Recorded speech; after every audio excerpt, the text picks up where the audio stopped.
pesantren itu tidak punya masa depan? Menurut antum, sebuah pondok pesantren itu apa?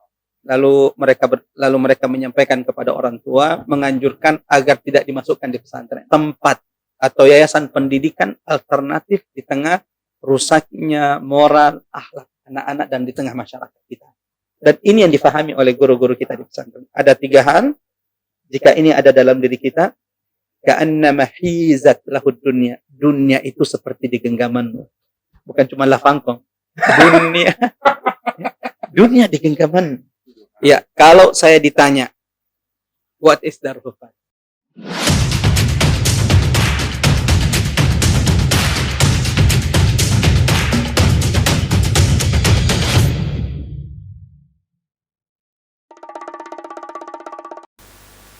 Cek Bilal Podcast. Assalamualaikum warahmatullahi wabarakatuh. Waalaikumsalam warahmatullahi wabarakatuh. Alhamdulillahirabbil alamin. Nahmadu wa nasta'inu wa nastaghfiru wa na'udzu billahi min sururi anfusina wa min sayyiati a'malina. May yahdihillahu fala mudhillalah wa may yudhlil fala hadiyalah. Alhamdulillah, kita kembali lagi di Bilal Podcast, dan untuk hari ini saya berterima kasih banyak sama narasumber kita hari ini. Semua pasti udah kenal yang namanya Ustadz Umar Maka. Kalian semua ini yang belum kenal, mari kita kulik apa yang terjadi dengan beliau. Assalamualaikum warahmatullahi wabarakatuh. Waalaikumsalam warahmatullahi wabarakatuh. Masya Allah, Ustadz Demal, kehalak, mana kabarnya? Alhamdulillah, taibin, sehat. Mudah-mudahan antum, keluarga, teman-teman semuanya juga dalam kondisi sehat. Alhamdulillah, baik dan senang sekali. Akhirnya apa yang diangan-angankan terwujud, diundang juga bisa datang di Bilal Podcast. Saya sudah sering dengar, Masya Allah. Mudah-mudahan apa yang dilakukan oleh teman-teman kita, senior-senior kita di program ini memberikan inspirasi, pencerahan bagi siapapun yang menonton podcast ini, baik mereka yang pernah berada di pondok tercinta Darul Hufat ataupun mereka yang kemudian mendengar tentang Darul Hufat. Dan sampai pada saat ini pun kita memberikan schedule ke dia, bagaimana Ustaz, kapan bisa podcast Ustaz? Bagaimana Ustaz, kapan bisa masuk di dalam podcast Ustaz? Itu jadwalnya luar biasa padat sekali. Dan alhamdulillah pada hari ini bisa menyempatkan waktu walaupun sedikit, sejam atau 2 jam, untuk memberikan motivasi, inspiratif, dan nasihat-nasihat dari beliau yang pernah dia menjalankan hidup mulai dari nol sampai beliau seperti saat ini. Oke, Ustaz. Ya. Sebenarnya gini, Ustaz. Apa ya? Kita kalau kita mau ngebahas masalah pondok, itu kan kita umum. Ya. Kita kan umum. Kalau kita membahas masalah pondok, kita globalkan saja dulu. Menurut antum, sebuah pondok pesantren itu apa? Ya. Barakallahu fiik. Sebenarnya saya ingin mengatakan ada banyak yang jauh lebih baik. Ada banyak guru-guru kita, senior-senior kita, bahkan adik-adik kita yang sudah memiliki peran jauh lebih besar, memiliki kontribusi banyak di tengah masyarakat, memberikan manfaat di tengah-tengah masyarakat. Ya, mudah-mudahan insya Allah nanti mereka juga bisa berbagi inspirasi di Bilal Podcast ini. Saya hanya batu kerikil atau butiran-butiran pasir di tengah banyaknya penuntut ilmu yang pernah merasakan keberkahan umur hidup di Darul Hufat. Ya, kalau saya ditanya, what is Darul Hufat? Kita bukan ngebahas Darul Hufat. Okay. Kita ngebahas adalah pondok pesantren. Pondok dulu. Ya. Oke. Jadi bayangan kita, ada yang bilang bahwasanya pondok pesantren itu adalah sebuah kumpulan, bahwasanya nanti setelah dari pondok, ya, setelah dari pondok ini apa. Nah, yang saya mau tanyakan di sini adalah pondok pesantren itu seperti apa? Ya, oke. Masya Allah.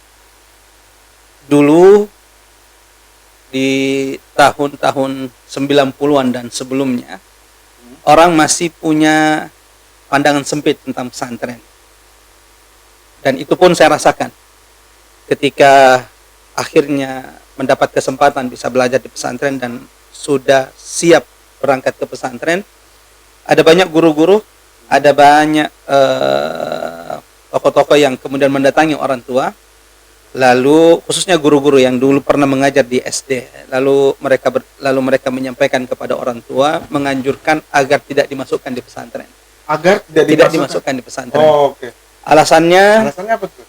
pesantren tidak punya masa depan. Oke. Pesantren itu ujung-ujungnya nanti jadi marbot. Ujung-ujungnya jadi marbot. Orang punya pandangan sempit tentang pesantren. Namun siapapun yang melihat, mendengar apa yang terjadi hari ini, pesantren, Masya Allah, betul-betul disadari masyarakat kita menjadi salah satu tempat atau yayasan pendidikan alternatif di tengah rusaknya moral, akhlak anak-anak dan di tengah masyarakat kita. Bisa kita lihat bagaimana semangat masyarakat memasukkan anak-anak mereka, putra-putri mereka ke pesantren. Bahkan sekolah-sekolah umum, saya tidak tahu di daerah-daerah yang lain, tetapi di Bone dan di Sulawesi, semangat orang tua memasukkan anaknya hari ini, di beberapa tahun terakhir ini ke pesantren itu jauh lebih besar. Ini menunjukkan bahwa pesantren akhirnya membuktikan bagaimana peran besar pesantren di tengah masyarakat. Bahkan ketika ingin melihat pesantren lebih luas secara nasional, jangan lupa bahwa ketika kita melihat tokoh-tokoh nasional hari ini yang memberikan kontribusi peran besar di tengah masyarakat, hampir rata-rata di antara mereka atau banyak di antara mereka yang merupakan alumni jebolan pesantren.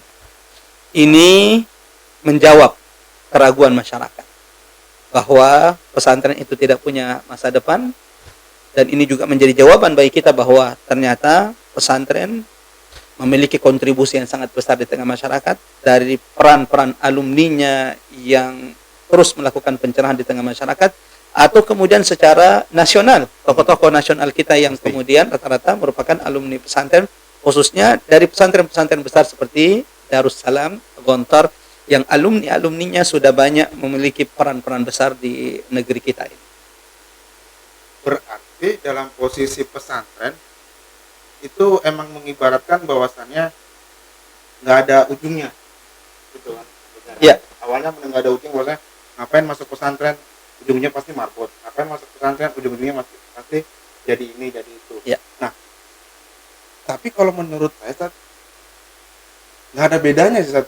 Banyak orang yang sukses itu bukan dari pesantren. Ya. Itu bedanya apa, Ustaz? Kalau misalnya banyak yang bilang bahwasanya kita masuk di pesantren, keluar akan jadi ustadz yang besar, atau masuk TV-TV, atau bisa jadi sukses lah di mata kalangan. Sama bedanya kita masuk sekolah biasa. Ya. Nah, ini yang masih saya perbicarakan dalam pribadi saya, bahwasanya nggak ada bedanya kalau menurut saya. Ya. Jadi ya kalau apalagi di tahun 2001 ini ya semua masukkan ke swasta tapi pas keluar sama. Ya, pesantren memberikan kita cara pandang memaknai kesuksesan. Cara pandang. Iya. Setiap kita ini punya tolak ukur kesuksesan. Kalau saya tanya Ustadz Daimal nih, apa tolak ukur kesuksesan? Atau kita tanya fulan, setiap orang jelas punya tolak ukur. Pasti. Apa makna sukses itu? Pasti. Dan tolak ukur ini sangat dipengaruhi dari background dia, dari mana, atau kemudian ilmu dia, dan bagaimana kemudian didikan yang selama ini dia dapat. Pesantren di mana kita belajar Al-Quran. Ya. Dzalikal kitabu la raiba fihi hudan lil muttaqin. Inna hadzal Qur'an yahdi lillati hiya aqwam, panduan hidup terbaik menuju jalan yang paling lurus. Quran yang diajarkan, yang kita pelajari di pesantren, yang kita ikuti tafsirnya, tadabburnya lewat guru-guru kita, kiai-kiai kita, mengajarkan kita cara pandang memaknai kesuksesan tersebut. Banyak orang yang mengatakan, kasihan ya si fulan, dia cuman ustadz kampung, ya. Dia belum punya kendaraan. Itu maksud saya itu. Ya. Tapi bisa jadi di mata Allah dia yang sukses. Bisa jadi dalam ukuran agama kita, dia yang sukses. Karena di antara cara pandang Quran, mindset Quran yang diajarkan kepada kita mengukur kesuksesan, faman zuhziha 'anil nari wa udkhilal jannah faqad faz. Barang siapa yang sudah dijauhkan Allah dari neraka, perbuatan-perbuatan yang akan berujung kepada neraka, lalu kemudian ia dimasukkan dalam surga, faqad faz. Sungguh mereka adalah orang-orang yang berhasil. Mereka adalah orang-orang yang sukses. Sehingga sukses itu menurut kita atau menurut pandangan yang telah diajarkan kepada kita, bukan mereka yang punya harta semata. Bukan mereka yang setelah selesai pesantren akhirnya punya jabatan, bukan itu. Walau kemudian setelah itu nilai-nilai pesantren dilabrak, nilai-nilai pesantren ditinggalkan. Atau setelah selesai di pesantren akhirnya muncul di TV-TV, di layar-layar TV. Tapi kemudian meninggalkan semua nilai-nilai Quran yang dipelajarinya selama 7 tahun di pesantren. Bukan itu yang kemudian dimaksud dengan kesuksesan. Kesuksesan itu adalah ketika kita tetap komitmen, istiqomah dengan tuntunan-tuntunan Quran, senantiasa dijauhkan dari apa-apa yang dilarang oleh Allah, diharamkan oleh Allah, maka bagi kita disitulah kesuksesan. Kaya miskin, dua-duanya ujian. Kita tidak bisa mengatakan si miskin ini tidak sukses, sebagaimana kita tidak bisa mengatakan bahwa si kaya ini adalah sukses, karena dua-duanya ujian. Wa nabluukum bisyarri wal khairi fitnah. Dan Rasulullah SAW menyebutkan dalam hadis, ada 3 hal. Jika 3 hal ini ada dalam diri kita, Anda adalah orang yang paling kaya. Jika 3 hal ini, dan itu dipelajari di pesantren. 3 hal, makanya coba perhatikan. Kalau kita kembali ke pesantren ya, Allahu Akbar. Terima kasih kepada setiap guru-guru yang telah mengukirkan ilmu pada diri kita. Kita tahu betul bagaimana perjuangan guru-guru kita di pesantren ya. Dibanding kita yang ada di luar ya. Allahu Akbar. Belum tentu kita bisa sesabar guru-guru kita yang ada di pesantren dengan perjuangan mereka mendidik ribuan sekarang santri-santri yang ada di pesantren. Mungkin menurut tolak ukur sebagian di antara kita tidak menganggap itu sebuah kesuksesan. Betul atau tidak? Bukan. Tapi pernah nggak kita lihat bagaimana wajah guru-guru kita yang dari dulu seperti itu, dengan senyumnya menyambut kita.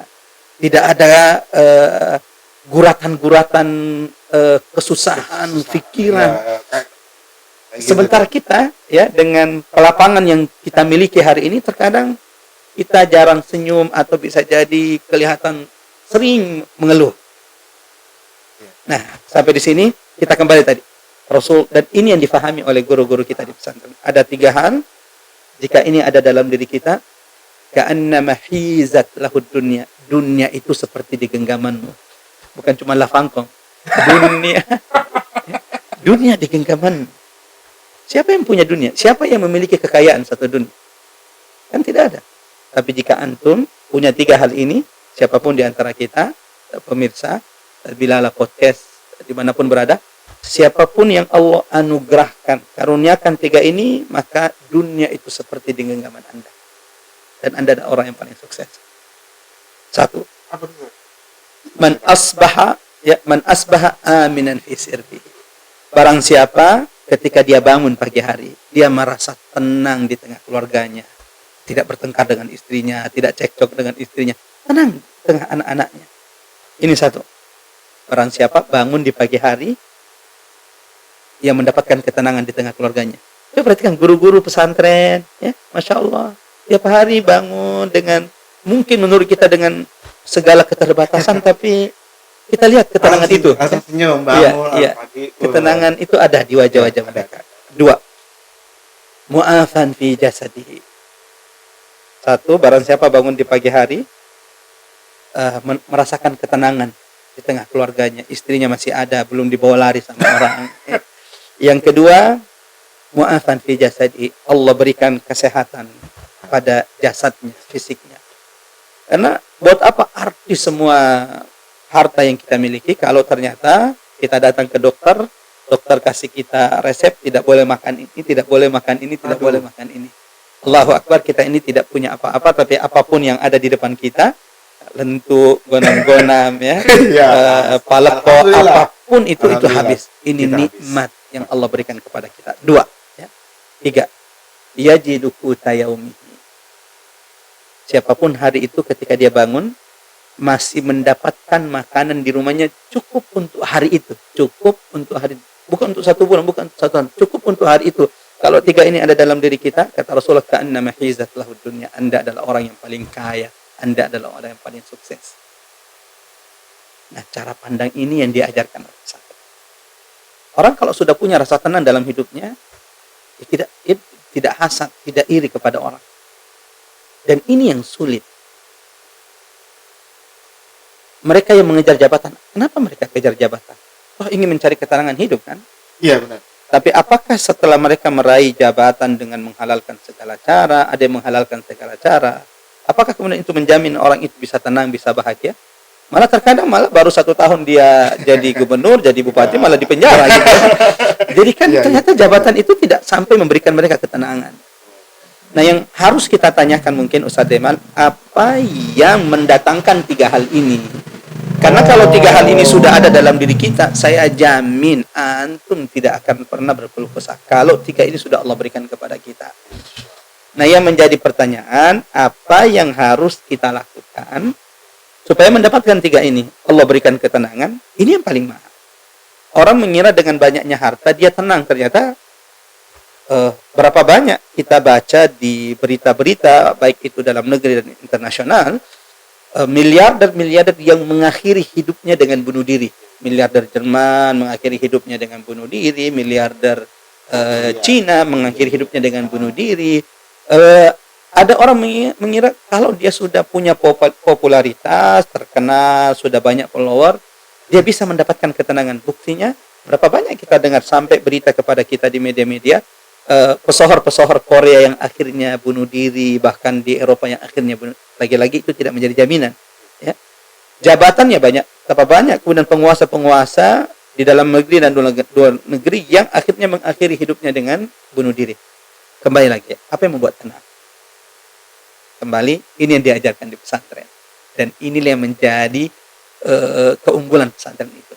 Ketika nilai-nilai ini yang terus diulang-ulangi oleh kiai-kiai kita, guru-guru kita, ketika mereka menyampaikan kepada kita ayat-ayat Allah, petunjuk-petunjuk Al-Quran, bagaimana mendapatkan ketenangan. Falya'bud rabba hadzal bait alladzi at'amahum min ju'in wa amanahum min khauf.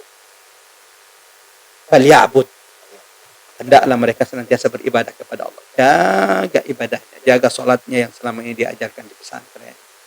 Jaga sholatnya yang selama ini diingatkan terus oleh guru-gurunya. Kalau itu sudah mereka lakukan, maka apa yang Allah berikan?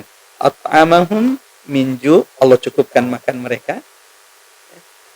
Yang kedua apa? Amanahum min khauf. Kan ini diantara 2 hal dari 3 yang membuat kita orang yang paling kaya di atas muka bumi ini. At'amahum, Allah cukupkan makan kita. Kan yang kadang-kadang, khususnya yang sudah nikah ya, maaf ini kru yang masih jomblo, Anda susah untuk memahaminya. Ya. Yang kadang membuat kita risau adalah kalau anak-anak kita, ya, istri kita, istri kita, ya. Lalu kemudian ternyata kita, gimana nih besok masih bisa beli makan apa ya? Kan itu membuat orang risau ya, yang membuat kadang kita tidak tenang. Ya. Itu saya alami. Itu yang tidak membuat itu yang kadang membuat kita tenang. Atau kemudian yang membuat kita muncul rasa takut. Maka janji Allah di dalam surah Quraisy, "Falya'bud rabb hadzal bait", hendak malah mereka memurnikan ibadahnya kepada pemilik rumah ini, yaitu Ka'bah, Allah Subhanahu wa taala. Jika itu sudah kita lakukan, dan ini mengingatkan diri saya, mengingatkan adik-adik atau sahabat-sahabat yang pernah belajar di pesantren tercinta, ketika ini kita lakukan, ketika ini kita jaga, maka Allah pun akan menjamin bagi kita kecukupan rezeki, makan bagi kita, amanahum min khauf. Dan ini yang paling kita cari sebenarnya. Satu kata, Ustaz, untuk pesantren, ke seluruh pesantren. Satu kata. Pesantren adalah benteng negeri. Pesantren adalah benteng negeri. Ya. Sekarang kita meriwen apa aja kehidupannya beliau yang selama ini di pesantren. Beliau adalah alumni pondok pesantren Darul Hufat tercinta. Ya. Kebetulan dia adalah wali kelas saya pribadi, kelas 4. kelas 3. Kelas 3 Ustaz. Iya. Kelas 3. Kelas 3 apa kelas 2? Kelas 3, kelas 3. Iya, benar. Kelas 3. 3. Dan asal kalian tahu semua, guys, beliau lah yang memberikan nama kata-kata El-Tutof. Dialah yang memberikan nama kata El-Tutof mulai dari kelas 3 dan kelas 4 itu. Masya Allah. Oke, bagaimana Ustaz? Nah, ini kita kan sudah memberikan ujangan bahwasannya pesantren itu adalah bukan ini, bukan itu. Ingin tahu Ustaz? Ya. Kok tiba-tiba bisa masuk pesantren? Itu loh, Ustaz. Maksudnya Satu, saya ingin mengucapkan dulu alhamdulillah, puji syukur kepada Allah, akhirnya dikaruniakan bisa belajar di pesantren. Saya juga ingin berterima kasih kepada siapapun yang telah berbuat baik, khususnya al-walidah, ibunda tercinta almarhumah Allah yarhamuha, dan guru mengaji saya. Jadi saya ada guru mengaji dan beliau adalah salah satu kepala kantor urusan agama saat itu. Kami ini, saya berasal dari keluarga yang tidak punya background agama sebenarnya. Iya. Baru tahu. Bisa masuk pesantren adalah sebuah nikmat bagi saya, karunia, karena kita buta dengan pesantren. Cuman waktu SD dulu sering lihat, ingat betul ketika ada alumni pesantren-pesantren di Sulawesi datang ke kampung-kampung kita ceramah di bulan Ramadan. Nah, di situ mulai muncul ketertarikan untuk belajar di pesantren, tapi tidak berani mengucapkan itu kepada orang tua. Ya, karena kita tahu bahwa beberapa pesantren dengan berbayar, sehingga saya juga sadar ibu yang seorang single parent juga takutnya itu akan menjadi beban bagi beliau ketika harus belajar di pesantren, belum lagi Udah berpikir seperti itu. ya. Waktu itu umur Ya umur SD kita masuk 7 tahun tambah 6. Ya, alhamdulillah, karena memang Allah sudah berikan nikmat ujian. Saya katakan nikmat ujian. Ketika kita diuji, mungkin kita merasa berat betul ujian ini, tapi ketika Allah perlihatkan hikmah di balik ujian itu, maka kita akan makan nikmat ujian. Merasakan kesulitan hidup ketika masih SD ya. Ketika teman-teman biasanya kalau selesai SD kelas 6 pengambilan ijazah kan ada rekreasi. Ada. Ya, dan biasanya sebelum rekreasi itu bayar berapa puluh ribu untuk rekreasi, patungan, rekreasi, terus bawa ayam ya. Bawa ayam untuk konsumsi di. Nah, karena ibu waktu itu tidak punya tidak ada yang bisa diberikan kepada saya, sehingga kemudian ketika teman-teman rekreasi saya malah pergi masangki, pergi manen padi ya. Nah, ini gambaran sebelum di pesantren, sehingga memang tidak terfikir akhirnya bisa ke pesantren. Sampai kemudian guru mengaji saya Ustadz Jamaluddin hafizahullah, tetangga depan rumah, beliau datangi saya lalu kemudian ajak untuk masuk pesantren. Terus Ustadz Jamaluddin, beliau punya putri di 77 ya, yang juga selesai ustazah di Darul Qur'an. Nah, singkat cerita, beliau datang ke saya lalu kemudian mengajak untuk masuk pesantren. Mau nggak masuk pesantren? Saya jawab, kalau keluarga ibu saya setuju, insya Allah. Setelah itu disampaikan kepada keluarga, ibu mendukung. Tapi tidak semua keluarga, tidak semua saudara saat itu mendukung. Dengan beberapa pertimbangan, bukan karena mereka melarang belajar agama, tidak, tetapi lebih kepada gambaran bahwa pesantren itu berbayar, ada bulanan, dan kami saat itu belum tahu kalau pondok tercinta, masya Allah, itu bisa gratis. Itu gratis, belajar gratis. Dan itu tadi saya bersyukur sekali karena akhirnya dipertemukan dengan Darul Qur'an tercinta dan gratis. Saya juga tidak bayangkan bisa belajar di pesantren kalau harus berbayar, dengan gambaran kondisi keluarga tadi. Nah, singkat cerita, akhirnya setelah keluarga difahamkan, mengizinkan untuk belajar di pesantren. Ini awal bagaimana akhirnya bisa masuk pesantren itu karena dorongan, ajakan dari guru mengaji, yang ketika kemudian saudara, bagaimana kalau berbayar? Bagaimana pendaftarannya? Beliau menjawab, saya yang jamin, saya yang bawa, dan insya Allah di sana gratis. Dan ternyata alhamdulillah betul-betul gratis ya, sampai 7 tahun di pesantren. Dan ini tidak akan pernah kita bisa balas kebaikan-kebaikan pesantren sampai kapanpun. Semoga hanya Allah yang memberikan balasan terbaik untuk almarhum Gurunda Ayahanda Ki Haji Lantai Said dan semua guru-guru yang pernah mengukirkan ilmu pada kita sekalian. Itu bukan dari orang tua yang ajak ayo nak pesantren, Ya, justru marah awalnya tetangga. ya malah tetangga yang ngasih Ya. tahu bahwa saya di sana tuh mau nggak masuk pesantren. Ya. Nah sekarang apa menurut antum 77 pondok pesantren Darul Hufat? Ini kita kalangan alumni sebagai alumni. Ya, ini pertanyaan simpel tapi ini yang paling berat saya jawab. Wah, Dari semua pertanyaan antum. Darul Hufat menurut saya. ya pondok pesantren Darul Hufat Ya. 77 apa? Manba'ul ilmi al-awwal. Sumber ilmu pertama yang saya meminum darinya. Yang sampai membentuk saya hari ini. Darul Hufat nuqtatul intilaqil ula. Darul Hufat 77 titik poin perubahan. Ya. Darul Hufat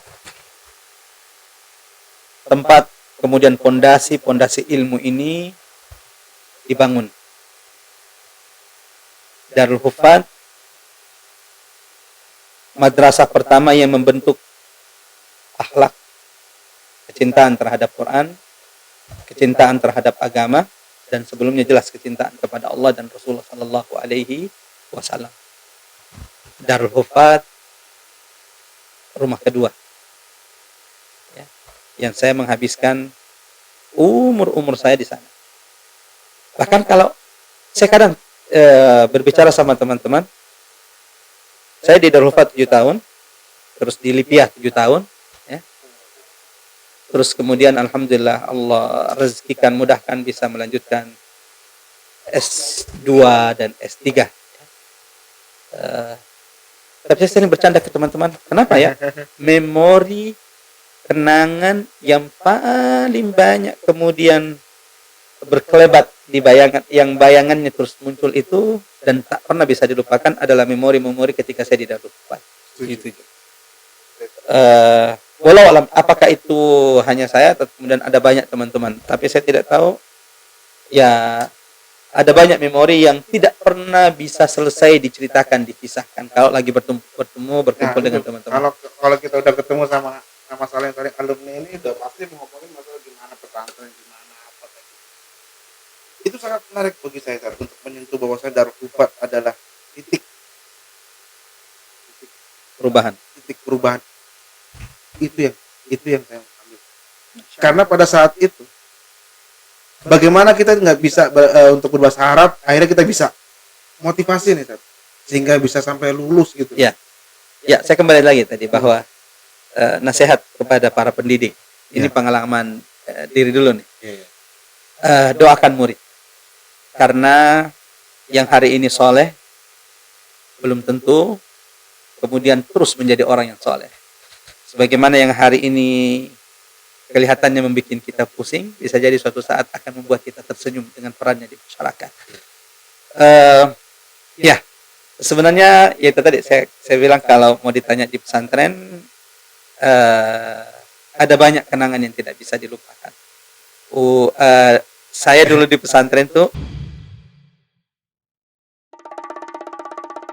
saking seringnya masuk mahkamah, akhirnya dipelesetkan Umar Mahkamah Agung. Saya, Masya Allah ya, kalau ditanya guru yang paling berkesan, beruntunglah mereka yang pernah belajar di Darul Hufat dan membersamai, dipertemukan dengan Ki Haji Lantai Said. Terus dari kelas 1, kelas 2, kelas 3, kelas 4, kelas 5, kelas 6, saya Masya Allah mendapat guru-guru yang sangat berkesan dari metodenya, lain-lainnya. Di kelas 5 itu, mudah-mudahan saya tidak salah ya, kelas 5 atau kelas 6, antara kelas 5 kelas 6. Saya alhamdulillah di wali kelas saya Bapak pimpinan.